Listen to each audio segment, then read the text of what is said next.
So back in January, I think it was January, David Hogg, he's the anti-gunner. He's absolutely anti-gun. Sadly and tragically, he was in the Stoneman shooting, the school shooting in Florida, and I wouldn't wish that on anybody. He took that opportunity to raise his name ID and become an anti-gun activist. It looks like he already had other views that aligned with the Democratic Party. He finagled his way into Harvard, even though by all accounts he was not qualified to go to Harvard, but he had the name ID. And then boom, he actually ran for the Democratic National Committee and became a vice president, an at-large vice president, which just means that, they have a number of vice presidents on the DNC. So boom, he'd raised his name ID so much that he actually got elected to the DNC's committee, which is pretty amazing. Now, I remember seeing that story and thinking to myself, I don't know, is this interesting? I'm not sure if it's interesting, but we talked about it. And at the time, tooting my own horn here, I was like, he's going to screw this all up. He has no idea what he's doing. Mm-hmm. Now, what I didn't know is that it was only going to take a few months. He is completely out. The DNC threw him out. They elected him in January, and he's already thrown himself out. We talked about him a few weeks ago about how he's basically going around saying, hey, he's going to use his own private PAC. He has a political action committee, a political organization, and they're going to go after Democrats. So now he's elected to the DNC. Their whole job is to get Democrats elected, but he's using his day job is to run against certain Democrats that he decides aren't worthy, which is hilarious. It was very funny. I mean, it's like if you were like, hey, I'm going to be a volunteer firefighter, but on the weekends, I'm still going to continue on with my arson hobby. Like, it just doesn't make any sense. He's completely working against himself. Well, I was hoping the Democratic Party wasn't going to figure it out that quick. I was like, go ahead, fight amongst yourselves. I know, right? I mean, it's really pretty amazing. And he's absolutely made enemies by threatening to primary these Democrats. It's really pretty bad. He actually has a co-vice chair named Malcolm Kenyatta, and he was quoted, I saw in a couple of different stories, he described Hogg as, quote, he had a casual relationship with the truth. That is a very polite and political way to say David Hogg is a liar, which is hilarious. Now, that's not the whole story. That's not the whole story. That's not even the best part of the story that he got kicked out. I think it's hilarious that he got kicked out and that even Democrats hate this little guy, but it's how he got removed. So he got elected, and they have these quotas in the Democratic Party. The DNC has quotas where basically 50% of the committee has to be men, 50% of the committee has to be women. They have these quotas. And the way I read it, I think it could be more than 50% women, but it can't be more than 50% men. But I was a little unclear on that. What I know for sure is that it definitely has to be 50% women. It can't be less than 50% women. Now, the Republicans, don't laugh at it. You guys have your own quotas. The RNC has their own quota. In fact, if they have a male chair, they have to have a vice chair who is a female and vice versa. So everybody feels good and gets to talk about how great they are because they have these quotas. But what happened was somebody lost to David Hogg, right? They basically say, hey, let's elect all these people, and they only have a certain amount of spots. Well, the person who lost said, hey, wait a minute. You have this quota where half are men, half are women, but I'm non-binary. So how does that play into it? Now, at the time, the DNC said, they basically said that's not fair. But the DNC said, it's a fair election, deal with it, we don't care about you. Beat rocks, right? Interesting. Well, I'm paraphrasing, but that's basically what they said. They don't care about people? Interesting. I know, right? So like a month later, they brought it up again. Like this person was being interviewed like, hey, they have these rules, men and women, but I'm non-binary. And again, the DNC was like, look, we have a fair election. We're the Democratic Party by golly. We're very democratic. Well, right around that time, David Hogg started getting really annoying. All of a sudden, they cared. All of a sudden, they cared. So they revisited and they said, so they didn't just go, hey, we're going to revote or we're going to get rid of David Hogg. That's not what they did. They said, this election, it really didn't care enough about non-binary people. And so we're going to just invalidate this election. And that just happens to be the election that David Hogg got elected. That's what happened. That's hilarious. Between that and having no primary and just saying, hey, Kamala's our person. And then, years ago saying, hey, we know you like Bernie Sanders, but we're going to put Hillary Clinton in with super delegates. It's unbelievable. How are they even an organization anymore? Yeah. Like, how are they? They have to change their name. They absolutely have to change their name because they're in no way Democratic anymore. So immediately, David Hogg said, all right, I'm just going to stick with my day job, where he's making I think I saw he's making like $200,000 a year off of raising money, which, by the way, I guess one of the things that the Democrats didn't like about him is he took a DNC list and said, here, donate to my PAC. And it Sounds illegal. pretty bad. Yeah. And, for those who don't know, these lists actually have value. You know, like the different regulatory agencies look at these lists and say, hey, there is an actual real value. If you send an email or whatever, a letter to a list, that represents a dollar amount. Yeah. So there you go, Sam. Your buddy David Hogg, who I know you're a big fan of, he's no longer in the DNC. What do you think, man? I would say disappointed, but not surprised, except I'm not disappointed. Well, Dakota, you were talking about how, gee, I wish that he was still there. A lot of Republicans still kind of wish he was there. Yeah. They're actually supporting him. So we actually pulled a video. You got the video of, so Kevin McCarthy, who's kind of, honestly, I'm not a big fan of Kevin McCarthy. He's from California. He was the Speaker of the House for a while, and he got booted. And he's kind of a big squish. Yeah. But he's supporting Hogg, and let's talk about why. This is exactly what the Democrats do and why they continue to lose. They don't believe in allowing Democrats pick who should lead them. Yes. He's right. And he's young, he's smart, and he's going to be around. And this is only going to elevate him. And the whole thing he's saying is, if you're old and not working to win a majority, you ought to leave. There's no reason Nancy Pelosi is still around. She's taking a place. She's not helping him win. They have two leaders that aren't going to get him in the majority. Schumer can't even go on a book tour. Hakeem can't make a decision. AOC is the leader. AOC has raised more money in the last quarter than any member in Congress, 3 times as much as the Speaker. He's going to be next. And this is the future. If you want to win a majority, you have to fight for it. If you have people, Maxine Waters, that stays around all these years, it motivates nothing for them. Now, I don't want to solve their problem. I want to keep being a general. Yeah. But he's right. And they're going to elevate him, and he should fight this, and he will become the chairman of the party or get elected. So he will become the chairman of the party or get elected. Now, why is Kevin McCarthy saying all this? Why is he doing all this?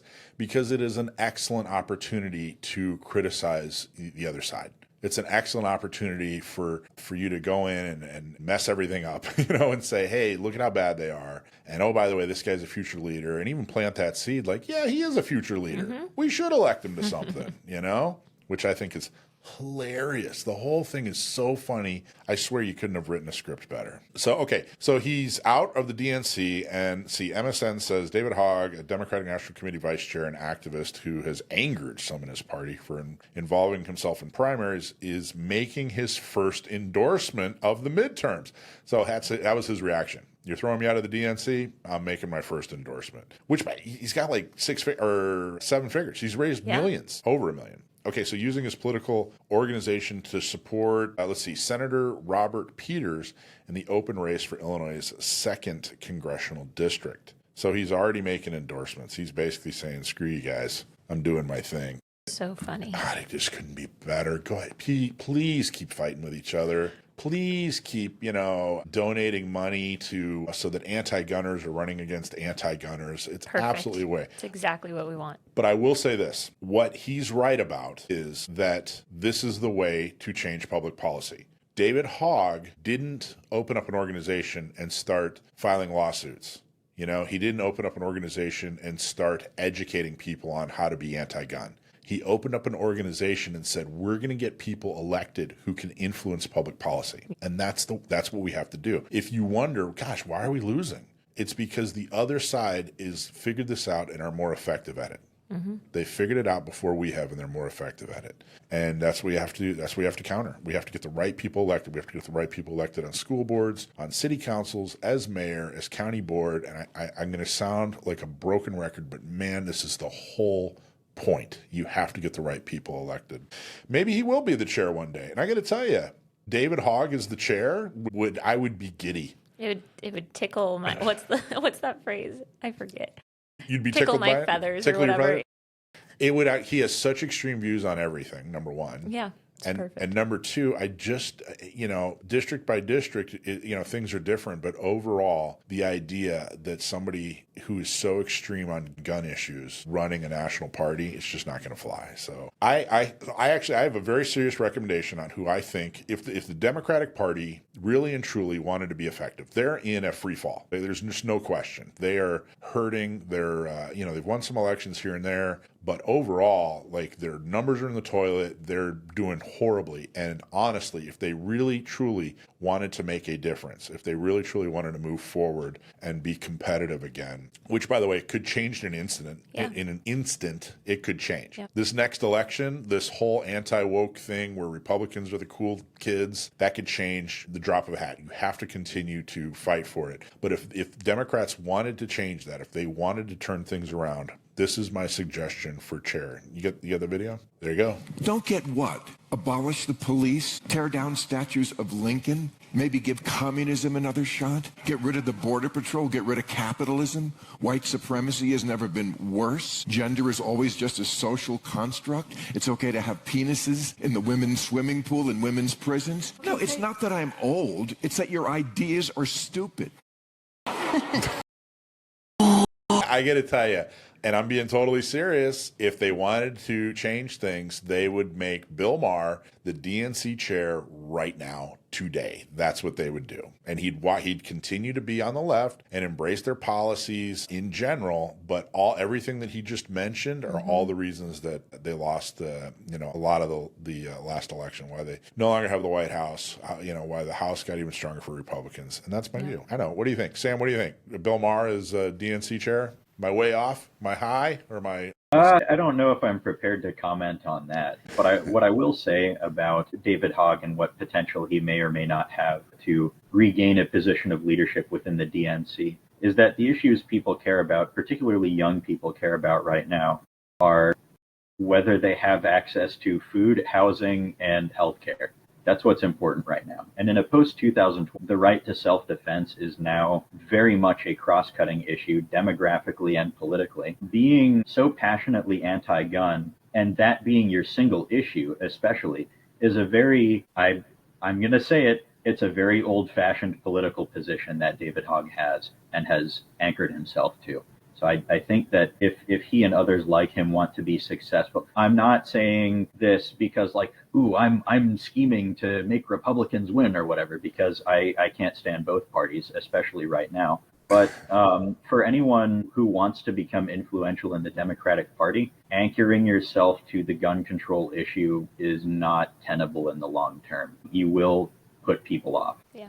Yeah, I agree. What do you think? Bill Maher as DNC chair? I think it's funny. I like it. Really? Yeah. I mean, I think I'm serious. I think I'm pretty serious. Yeah. I think if they really truly wanted to make a move, I can't think of another Democrat that the general population would take seriously who doesn't have all this weird baggage. Yeah, I think so many people in the Democratic Party have felt, we've talked about this before on the show, but have felt like the Democratic Party left them, not like they left the Democratic Party, right? Like all of these kind of crazy things, like everything in that video, we want to be, a lot of people, we want to be Democrats, but we feel like being a Democrat now makes us agree with all of this stuff that we don't agree with, that most people in America don't agree with. And so, yeah, if you could find somebody who's kind of on that same page, I think things would change. But I also think if we bring the Democratic Party a little bit back towards center, it could honestly be bad for us. Yeah, right? I know. So that's the other thing is let them dive off the deep end if they want to. Let's get some different parties in here. Let's shake things up. Yeah, by no means do I want the anti-gun. Well, I'll tell you what I do want, though, because Bill Maher is, by our definition, because we're into it, man. We run a gun show, you know. We wouldn't consider him pro-gun enough, but he's actually not. He's not Biden. He's not Kamala Harris. When it comes to gun policy, he's not Tim Walz. All these other anti-gunners, Bill Maher owns guns. He trains with guns. He's talked about guns publicly. Do I think he's, it started to sound like Bill Maher right there. Do I think he's good on guns? I wouldn't say that, but he's not. Anyway. So I don't think that he's great on Second Amendment, but he's not such a lunatic as these other ones. So what I'm saying is I would love for the Democratic Party, as Sam pointed out, to embrace a new viewpoint on guns and start to take baby steps towards being pro-Second Amendment. I don't want Republicans to have the advantage. I want both parties to have to fight for us. So I think if they get a chair and they get some leadership and they get some candidates that are at least better on guns, and then they see how successful that makes them, then great. 100%. They'll become even more, good on guns. But anyway. All right. So there you go. David Hogg. Don't let the door hit you on the way out. Just get out. It'll be interesting. By the way, it's not the last time we've seen David Hogg and talked about the DNC and David Hogg. The guy's got a lot of money and a lot of people behind him, and that's what you need to win. There are so many ways a Democratic candidate or the entire Democratic Party could make gun control an issue that, or I should say, make protecting Second Amendment rights an issue that works for them. This is all free advice. Here, I hope you have your notepad out. Start writing this down. Lay it on us. You can frame it as a minority issue because people of ethnic minorities are disproportionately affected by violent crime. So the right to self-defense is all the more important for them. Same thing with people of low social status, people who live in poorer areas. Poorer areas tend to have more violent crime. So the right to armed self-defense is more important for people living in poorer areas. You could frame it as an urban versus rural area because the types of firearm-related deaths that happen in overwhelmingly rural areas tend to be disproportionately suicides, whereas in more urban areas, they tend to be disproportionately homicides. There are so many things you could do with this. There are so many ways the Democratic Party could frame itself as pro-gun, but they won't do it. And they won't go for they won't go for policies that help people afford food, healthcare, or housing either, because, well, they're a major party in the U.S. and that's not how it works. Hey, thanks for watching Gun Owners Radio. I hope you loved that clip. Don't forget to like, subscribe, comment, and follow us on social media, and check out our website at gunownersradio.com.